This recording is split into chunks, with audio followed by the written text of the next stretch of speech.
వ్యక్తి 2 కుండలను ఓ కావడికి 2 వైపులా వేలాడదీసి ప్రతిరోజు తనకు అవసరమైన నీటిని చాలా దూరం నుండి మోసుకొని వెళ్లేవాడు. కొద్ది రోజులకు ఆ 2 కుండల్లో ఒక కుండకు చిన్న రంధ్రం పడి నీరు కారిపోసాగింది.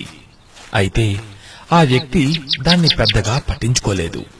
కాని మంచిగా ఉన్న కుండ చిల్లుపడిన ఆ కుండను చూసి, నేను నిండు కుండను, నీవు ఓటుకుండవు, నీ వల్ల యజమానికి చాలా తక్కువ ఉపయోగం, ఇంకా ఎక్కువ శ్రమ, నా వల్ల ఎంతో ఉపయోగం అంటూ ప్రతిరోజు వెక్కిరించేది.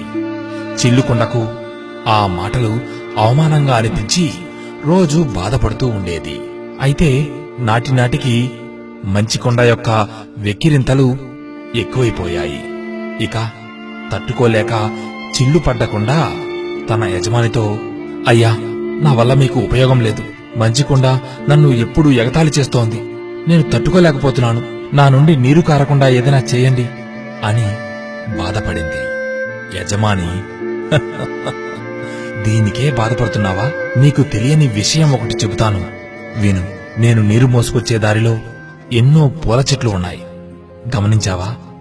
ఆ పూల చెట్లన్నీ ఎలా వచ్చాయనుకుంటున్నావు? ఓ కుండా, నీకు చిల్లుపడిన విషయం నాకు తెలిసి నిన్ను మోసుకొచ్చే దారిలో విత్తనాలను చల్లాను. అవి నేడు మొలకెత్తి ఎన్ని పూలనిస్తున్నాయో అవన్నీ నీవల్లే కదా.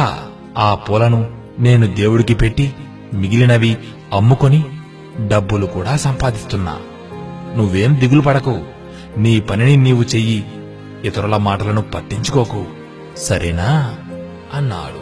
అయితే ఆ యజమాని మాటలను మంచికొండ విని తన తప్పును తాను తెలుసుకుని చిల్లుకుండకు క్షమాపణ చెప్పింది. అంటే మనం చేయవలసిన పనిని నిజాయితీగా మనం చేసుకొని పోతూ ఉంటే అందులో మనం తప్పక విజయాన్ని సాధిస్తాము.